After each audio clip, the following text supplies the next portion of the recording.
Em Belém, estádio da Curuzu lotado, o torcedor do Paysandu acreditava na permanência na Série B.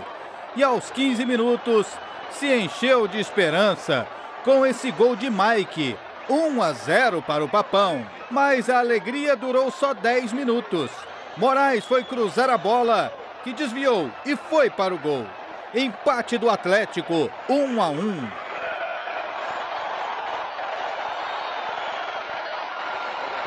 E aos 44, Moraes entrou na área e, meio desequilibrado, fez o gol da virada. 2-1 para o Dragão. No primeiro minuto do segundo tempo, André Luiz tocou para João Paulo, que fez o terceiro. 3-1.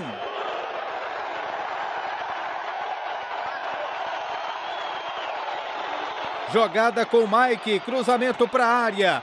Tomás diminuiu para o Paysandu. 3-2.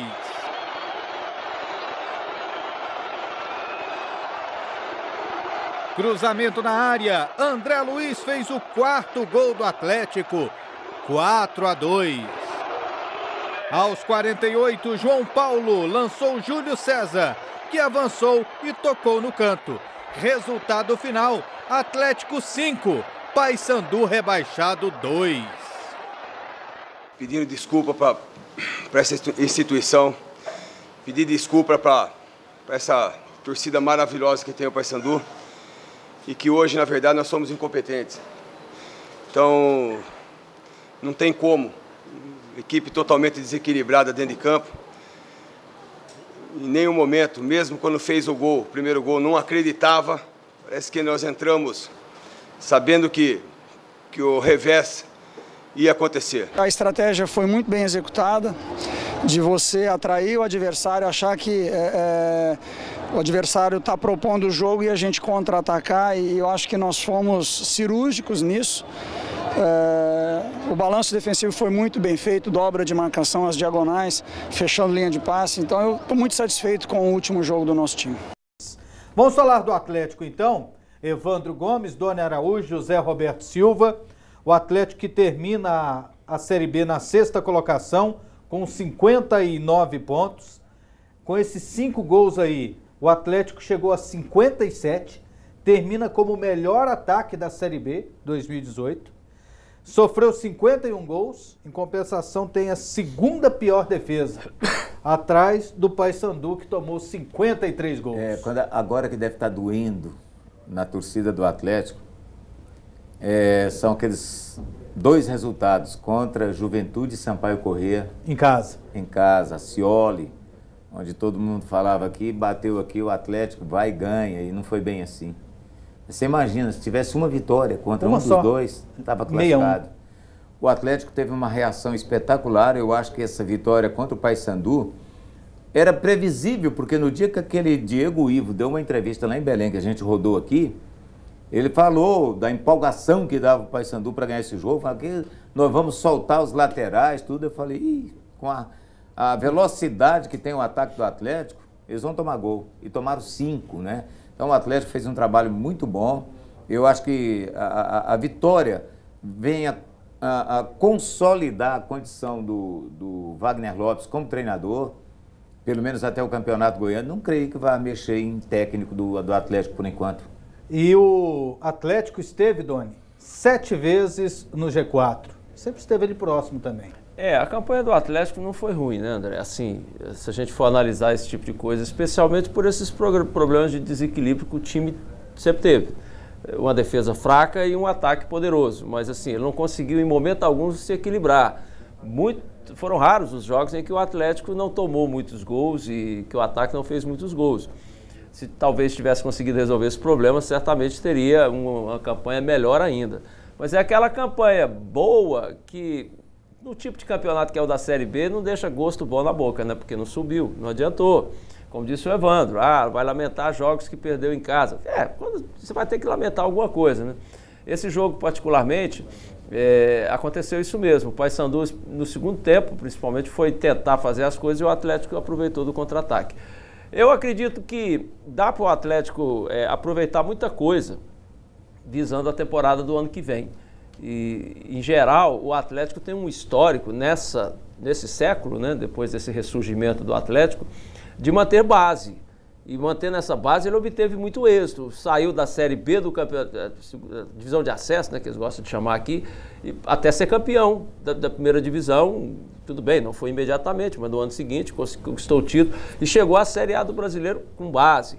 E foi campeão da Série B com base, mesmo com o Campeonato Goiano ruim. Então que se saiba fazer isso aí, manter essa base, porque nem tudo está ruim no Atlético, não. E nesses 2 jogos, Zé Roberto, em que o time praticamente não tinha mais chances, né?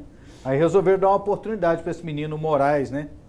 Não, é que ele não estava aí, né? Ele veio do Flamengo, ele voltou lá do Flamengo, estava emprestado. O Flamengo tinha repassado ele para o São Bento, ele começou a Série B no São Bento, aí teve uma contusão lá no Flamengo, chamaram-no de volta, e aí ele não estava recebendo, o Flamengo não estava usando, né? E aí ele pediu para voltar aqui para o Atlético. Voltou agora e no fim mostrou como tem que ser um lateral esquerdo, né? Nada de Mascarenhas, André o quê? O outro? André Santos. André Santos, o Jonathan André jogou ali, Santos, né? que não é aquele, André Santos. O zagueirão jogou lá também. É Bruno Santos, não? É Bruno Santos, por isso que eu fiquei assim, porque o André Santos é aquele do Figueirense, da seleção, do Corinthians, né? Já aposentado. Então, Bruno Santos, Mascarenhas, que foi utilizado na lateral um dia, foi o Vitor Oliveira contra o Goiás, no Clássico, e depois o Jonathan, improvisado, jogou lá também, e o melhor ficou para o final, né? Que foi o Moraes, que voltou agora, ele que está no 3º nome no futebol. O nome dele é do avô ao contrário, é muito diferente, não vou nem me arriscar aqui. Depois Juninho, né? Juninho, e agora é Moraes, e pronto, acabou. Citando aqui o Moraes, gente, porque se a gente for olhar, o Atlético ele ficou o campeonato inteiro tentando acertar o time, né?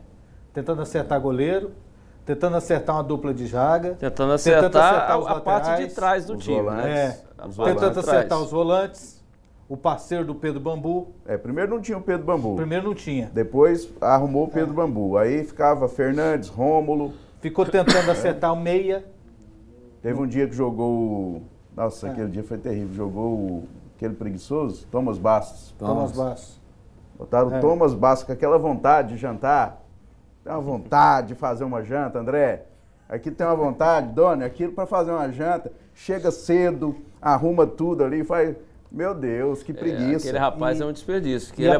E apesar de ser o melhor ataque, aí botaram ele de volante passou a ter problemas depois que vendeu o Júnior Brandão, né? Não conseguiu mais acertar. Raro o jogo nesse campeonato que o Atlético não tomou 2 gols, né? Eu acho que não. Foi raro o jogo que o Atlético não tomou 2 gols. Eu acho que o ataque não tem problema, não. O problema do Atlético foi a defesa, é do meio campo para trás.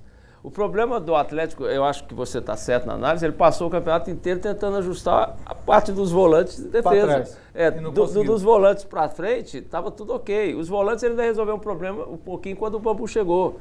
E ali deu uma encaixadinha, deu resolvido. Agora, para a defesa, dali para trás, foi sempre uma agonia. Mas o 9 fez muita diferença, né? Depois que o Brandão saiu, acabou. Quem vestiu a 9 ali, os principais nomes indicados não brilharam, né? O Denilson e o Thiago. Aí o Kaiser teve que jogar, teve que mudar a posição de jogadores. Eu penso, com o Brandão, naquela fase, o Atlético teria conquistado aí outros pontos. Naqueles jogos que o Denilson jogou e tal, como foi contra o Vila, né? Contra o Vila Nova. Tem o Brandão, por exemplo, era outra história, e foram vários outros jogos. É isso aí.